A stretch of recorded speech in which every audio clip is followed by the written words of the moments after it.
Welcome back to Packs and Picks, everyone. The second set for Star Wars Unlimited Shadows of the Galaxy has just released, which means it's time to build some sealed decks.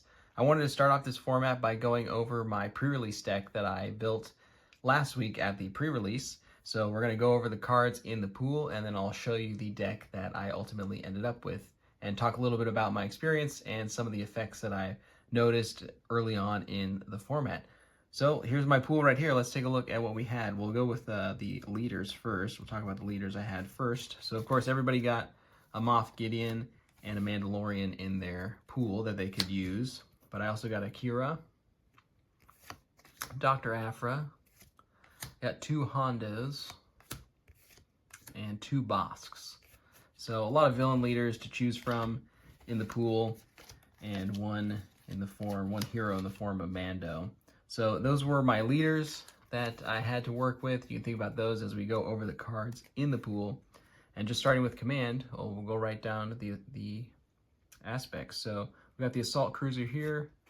We got two discerning veterans in the pool. The Kiraz heavy fighter, Weequay pirate gang, moment of glory, take captive, collection starhopper, price in your head, warzone lieutenant, salacious crumb, pirate battle tank, Jabba's rancor, clone deserter, modded cohort, Maz Kanata, Freetown backup, and another Freetown backup. And then in vigilance we had evidence of the crime, the tree tender, the two rivals fall, Van Brace grapple shot, two vigilant pursuit crafts, covert strength, follower of the way, Clan Saxon Gauntlet, Super Commando Squad, Pike Sentinel, Brutal Traditions, the Armorer, Clan Ren Rescuer, another Clan Ren Rescuer, and then in Aggression we've got Daring Raid, Pillage, Chaos of War, Covetous Rivals, Clan Challengers, Hunting Nexu, Disabling Fang Fighter, Detention Block Rescue, and another Detention Block Rescue, Deathmark, Reckless Gunslinger, Death Watch Loyalist, and a second Death Watch Loyalist, Kersantin, Trandoshan Hunters, Headhunting, three Cassian Andors in the pool, and two Night Owl Skirmishers, actually just one Night Owl Skirmisher, Heroic Renegade, and then in Cunning, we've got Enticing Reward, second Enticing Reward, Bounty Posting, Jetpack, Frontier Trader, Smuggler Starfighter, the second Smuggler Starfighter, Privateer Stick, Surprise Strike, another Surprise Strike, Wanted, Ma Klunky, Kinton Intimidator, a Slaver's Freighter, a Cartel Turncoat, and another Cartel Turncoat, a Principled Outlaw, Akira in Cunning, two Altering the Deals in Villainy, Hutt's Henchman, Toro Calican, Ruthless Assassin, and then in Heroism we got a Wookiee Warrior, a Grey Squadron Y-Wing, Protector of the Throne, and Smuggler's Aid, and then just a couple neutrals in the Twin Pod Cloud Car and the Underworld Thug. So those are all the cards in the pool.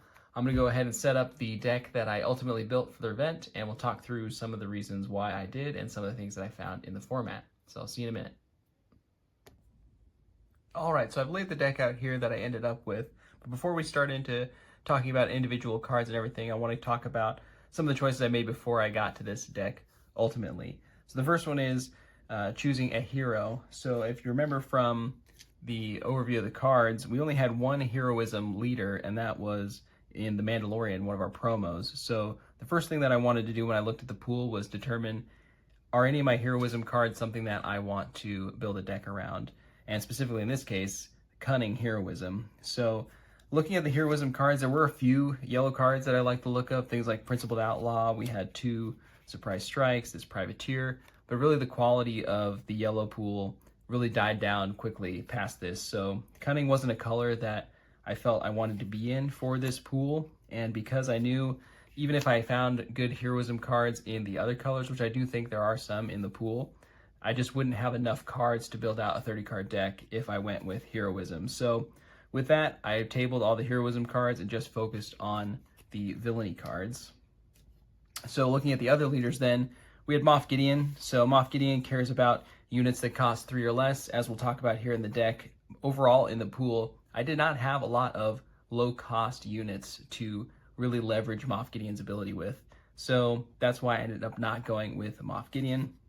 Dr. Aphra, so she cares about cards that want to be in her discard pile, of which I didn't have much in the pool.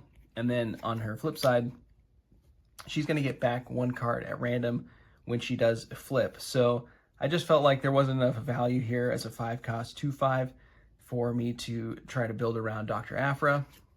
Kira, this is one that, looking back on it now, I didn't read it quite right, but she deals 2 damage to a friendly unit and then gives a shield token to it. I was really looking in the pool for things with grit to really try to leverage the 2 damage and try to buff up a lot of grit creatures or grit units. But I neglected to realize the power of putting a shield token on some units. So going back, I probably would have looked at the pool a little bit differently, thinking about Kira a little differently that time around. So that leaves 2 leaders left. We got Hondo and Bosk, both care about smuggle and bounty respectively. And I didn't have too much smuggle going on in the pool, and I felt like just the new set with the bounty mechanic, I would see more bounties in the matches that I played, so that ultimately is what led me to playing with Bosk as my leader and going green Bosk as opposed to something like red Hondo. So I thought I'd see more bounty, and that's why I ended up going with Bosk. All right, so that's what I ended up with as far as leaders. So we're doing green Bosk. Some of the things that in this card pool in this deck that I like and don't like. The first one, not a lot of early plays. So, taking out the events here and the upgrades, we've only got 6 units that we have to drop on the first turn of the game. So when making mulligan decisions, it was really look for one of these cards and something to play to put some board presence out early on. And looking at the other colors in the pool, there weren't a lot of 1-2 cost units that I could beef up the deck with. So this was kind of the best option I felt that I could go with as far as building out a deck. Other cards in this pool that I like a lot of, Toro. This is something that I would look for in a draft as a bounty hunter build around. This just seemed to work really well in the games that I played. Just being able to get an attack in, play another unit, ready him again, and get another attack in. Just a lot of fun things you can play around with Toro, so I really like this as a bounty hunter build around.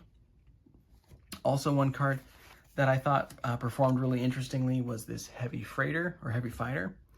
So initially when I looked at this, I thought, okay, I'm going to use this with my 1-2 or my 2-2 unit and try to get it to power, get it to attack for more damage. But in play, I actually ended up using this to exhaust 3 power units, and you get kind of a tempo advantage with the overwhelm on the heavy fighter. So this was something that surprised me as performing well. Just that combination of the on attack trigger with the overwhelm gives you that small tempo advantage that you can leverage to your advantage in the game. So I liked the heavy fighter.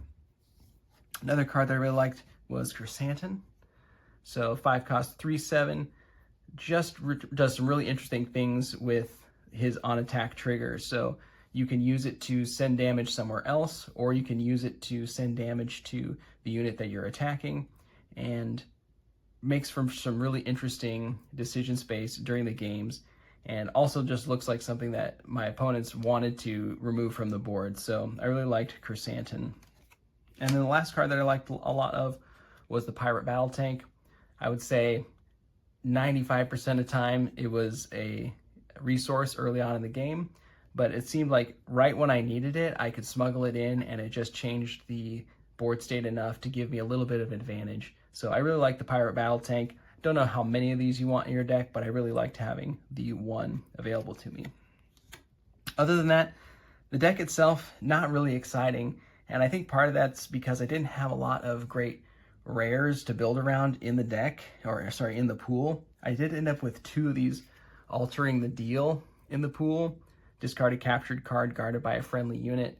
And I felt like this I didn't have enough support to put these 2 cards in the deck. I have 2 Discerning Veteran and a Take Captive, but just trying to get the captured unit as well as get this card in hand in order to play it didn't seem like it would be very relevant or not relevant, but powerful enough to put in the deck. So I kind of missed out on a couple rare slots with altering the deal.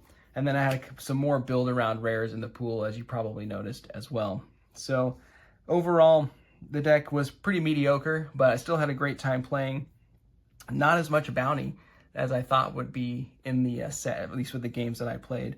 Bosk, I think, only ended up threatening to trigger his flip side ability once during the games that I played. So I don't know if people are undervaluing bounty or they're afraid of some of the advantages that bounty gives your opponent, but didn't see a lot of bounty at my pre-release, but we'll see how that plays out as the format goes on in the next weeks and months. But that's the deck that I built. Let me know your thoughts on this build. Do you like some of the other aspects a little bit more? What do you think about this pool overall? And let me know about your pre-release experiences for Shadows of the Galaxy. We've got more deck builds coming up. I'll see you then.